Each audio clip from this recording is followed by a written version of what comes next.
Casey, let's talk about the truth about popularity. Okay. When I was in high school, it was pretty popular to sit like this on chairs. Was it? Yeah. That's not the same anymore. How do popular kids sit now? We just like sit in chairs. So how do you know who's popular and who's not if everyone sits the same way? I guess you really don't now, you know? What makes kids popular today? I think like the people that I think of that are popular are kind of like athletes, because you hear their name like in the newspaper or on the announcements, like, hey, if you see so-and-so in the hallway, like go and give them a high five. They had a great game the other day. So that's kind of like who pops to my head. Okay. Popular. So athletes Yeah. and mathletes. No.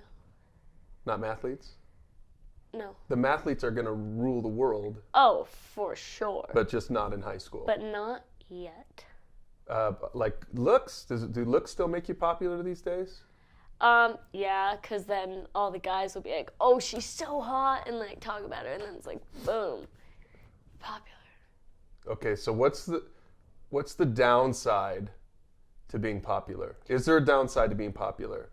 I think there can be. There doesn't have to be, but there was an article we read, and there's a link down below, that it kind of said that the downside is later in life you can experience like depression and anxiety with other groups, and I could see that with like some people, but not other people. And being popular, you can have like shallow friendships with people, because people just want like the title of being friends with you, you know? So they don't care to actually do the things that real friends should do for you. They just want to say that they're friends with you, or they want you in their Snapchat story to show that they're hanging out with you, but they don't actually like care about you. What's Snapchamp? Snapchat? Oh, Snapchat. Oh, it's just like what the popular kids have. It's what all the popular kids do.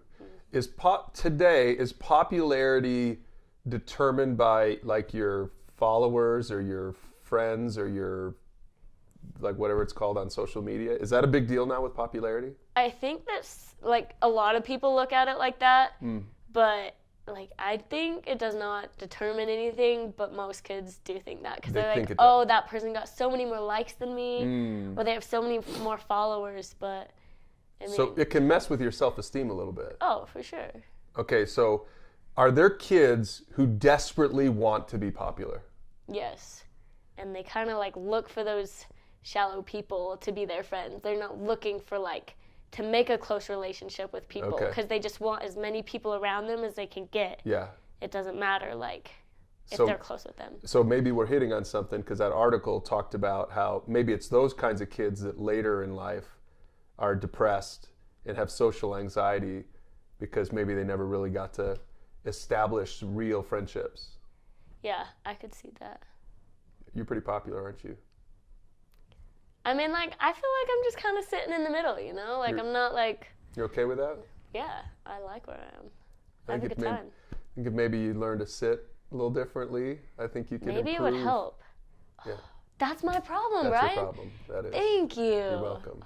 Casey, I want you to look at that camera, and I want you to talk to your fellow students, and I want you to give them a good takeaway. What do they need to take away from this conversation?